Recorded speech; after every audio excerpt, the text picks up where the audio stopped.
आखिरी खुबाए हज के अहम नुकात। मैदान अरफात में 9 ज़िलहिज्जा 10 हिजरी यानी 3/7/632 ईस्वी को इमाम कायनात सैयदना जनाब मोहम्मद सल्लल्लाहु अलैहि वसल्लम ने आखिरी खुबाए हज हज्जातुल वादा दिया था। इसके कुछ अहम नुकात ये हैं। ऐ लोगो सुनो, मुझे नहीं लगता कि अगले साल मैं तुम्हारे दरमियान मौजूद हूँगा। मेरी बातों को बहुत गौर से सुनो और इनको उन लोगों तक पहुँचाओ जो यहाँ नहीं पहुँच सके।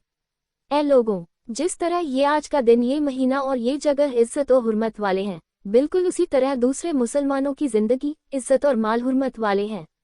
लोगों के माल और अमानतें उनको वापस कर दो। किसी को तंग न करो, किसी का नुकसान न करो, ताकि तुम भी महफूज रहो।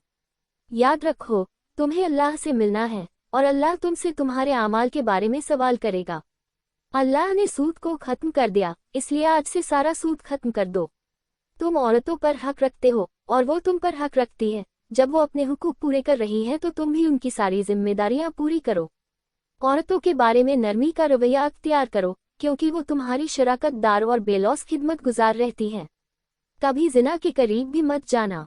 ऐ लोगों, मेरी बात गौर से सुनो, सिर्फ अल्लाह की इबादत करो, 5 फर्ज नमाजें पूरी रखो, रमजान के रोजे रखो और ज़कात अदा करते रहो। अगर इस्तेतात हो तो हज करो।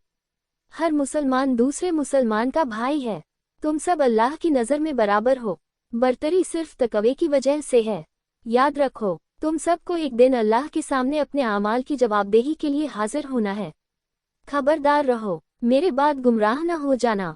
याद रखना, मेरे बाद कोई नबी नहीं आने वाला, न कोई नया दीन लाया जाएगा। मेरी बातें अच्छी तरह समझ लो। मैं तुम्हारे लिए 2 चीजें छोड़ के जा रहा हूँ, कुरान और मेरी सुन्नत। अगर तुमने उनकी पैरवी की तो कभी गुमराह नहीं होंगे। सुनो, तुम लोग जो मौजूद हो, इस बात को अगले लोगों तक पहुंचाना और वो फिर अगले लोगों तक पहुंचाए। और ये मुमकिन है कि बाद वाले मेरी बात को पहले वालों से ज्यादा बेहतर समझ और अमल कर सके।